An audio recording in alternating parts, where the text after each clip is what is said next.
So if your Alliance Wars have looked anything like mine lately, you'll notice Doctor Doom is everywhere. He's pretty much the ubiquitous defender, so why are people placing him and what are some good counters? First, Doctor Doom has some really great overall stats. When you look at him, he has a very high critical rating, excellent block proficiency, and he's basically got something across the board that's going to give him numbers that are going to help him against any matchup.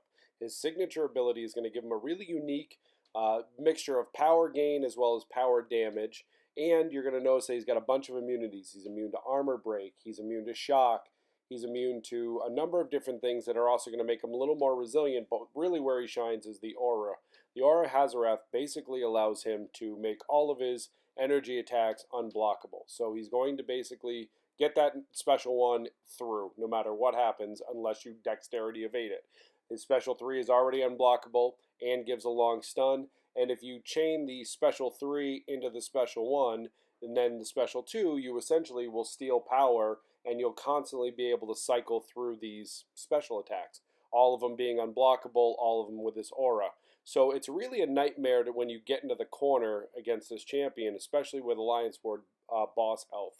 So one of the counters I really like is Thing. Now Thing, obviously being a Fantastic Four science champ, he's got the class advantage. His signature ability gives you a little bit of protection, and it's literally the ability of protection. If you will take a blow that's going to do a certain amount of damage, it's going to be capped at 4%.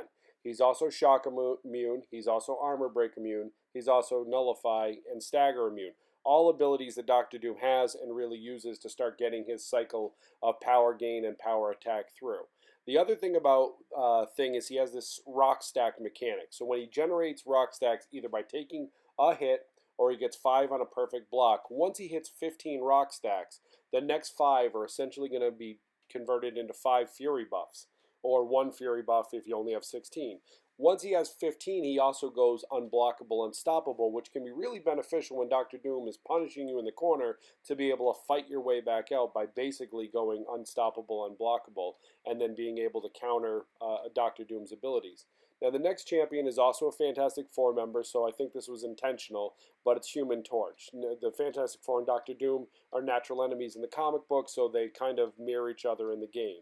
Now, Human Torch has one ability. He's got a lot of abilities, but the one ability that really makes him a nightmare for Doctor Doom is that whenever he blocks a Mystic Champion or an energy attack, which Doom is a Mystic Champion and every attack he has is an energy attack, it starts to fuel these smolder charges.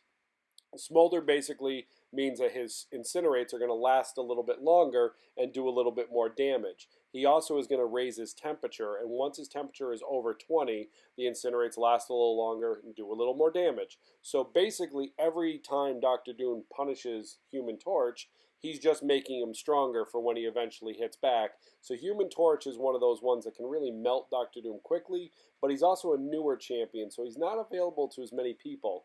A lot of his special attacks aren't going to be usable against Alliance War bosses because outside of the incinerate damage, there's a stun on there, and there's some other things that just don't happen in Alliance War, especially if they're placing Doctor Doom in specific nodes. Now, another placement for Doctor Doom that really can cause problems is on a power gain node because he's already gaining a bunch of power and he's already going to be doing a bunch of damage. So one of the ways when I see him on a power gain node that I like to try to deal with him is Void. Now, Void is one of those champs where if you have him and you've used him, you really fall in love with him quickly because he does a lot of cool things. He reverses heal, he reverses your ability to, or he limits the amount of power you can gain through his passive debuffs. So he places 1 of 3 random passive debuffs, which I know is a bit of a handful to deal with, but he has 3 passive debuffs. 1 will be placed randomly every so many seconds based on SIG level, and 1 will be placed every time you hit an SP1. So if you're placing these passive debuffs, you're going to be getting 1 to 2 every so many seconds, and when you have 6 total, 2 of each, it turns into a Fear the Void, which is going to up your damage, and you can stack up to 2 Fear the Voids at one time. So with Void, I really like to play in a different style where I like to kind of wait and bait out attacks and let those those debuffs start to stack. So that's ultimately going to stop all the things that Doom does well. And then after I start to get those stacks, after I start to get the Fear the Voids, that's when I start to do my damage. Because if you notice on an SP3, if he has 5+ stacks, he gets a plus 250 Fury bonus. So you're really going to want to wait, build it up, and then go from there. So let's take a look at a Doctor Doom. Someone was nice enough to R3 them, and we basically are going to use him as our test dummy for this. Now, I'm going to showcase two different ways to play Thing. The first way to play Thing is a very aggressive way. You're going to basically get in there, and you're really going to bash with Doctor Doom. So you're going to really let him, kind of come to you, and you're going to intercept, or you're going to try to build up those rock stacks. Now, the rock stacks, I like to get those to 15 before I start to go aggressive, because now, no matter what Doctor Doom does, I have an out. If he hits me and I all of a sudden get tagged by an SP1 or an SP2, I'm automatically going to go unblockable and unstoppable, so I can fight my way out of the corner. So if you notice, I'm really hitting Doom and I'm really going after him hard. I'm not trying to bait out any specials.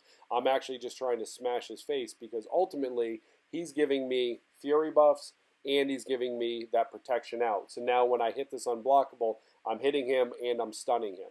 So that's not viable in Alliance War, but it is viable if he's not the boss. So now the second way is, I'm going to also showcase here how to dexterity evade the SP1, because it's a very long SP1, and with a lot of these SP1s like cables, if you don't triple dexterity or multiple dexterity back, you're not going to avoid it, because one of the pieces are going to clip you, similar to Guillotine 2099. So I'm going to bait out this SP1, and what I'm really trying to do is I'm trying to, at this point, dex, because if I do that, I'm going to miss all of it. Now I'm actually going to push him back up to an SP1. I'm going to eat this one, because I want to show you, hey look, now I'm unblockable, unstoppable. I can get right in his face with those 10 fury charges, and now when I ultimately go for my SP2, I'm going to be unblockable. It's going to get in. It's going to give me that long stun had he lived. So with Thing, you can kind of go at it two different ways. If he's at a power gain node, you're going to try to push him, and then ultimately not even really worry about the special, because you can tank the special as long as you have your protection up. With the other way, say he's on a boss node, you're going to want to build the rock stacks up just to give you that little buffer in case you do get clipped, but then you're going to fight him basically like you would have any other fight, except at some points when he gets you in the corner, if he puts you in a bad situation, you just fight your way out. Now with Human Torch, it's a completely different fight, and I have to talk fast because this is going to go really quick. I mean, I just basically did one heavy, and I'm at 20 temperature charges. That's a little gauge right under the 4 hits, and the orange at the bottom, or I mean at the other side, which is the 3, that's the smolder. So if you notice, we just melted that Doctor Doom in 11 hits. I mean, that was a handful of seconds, and that's a 35,000+ health champion. So very quick, very different kind of interaction. Now with Void, I'm really going to back up, and as you notice, he's already starting to lose health because he has the Suicide Mastery on. And Void has this thing where he reverses healing. So really, with a champion, when he's under the Suicide Masteries in Void, you just kind of stand back and let him almost die under the weight of his own health regen being reversed against him. So he's basically taking double suicide damage. So I didn't really have to do anything. So, but I would try to stack those buffs naturally. So those are a couple ways to deal with Doctor Doom, and I hope this is helpful.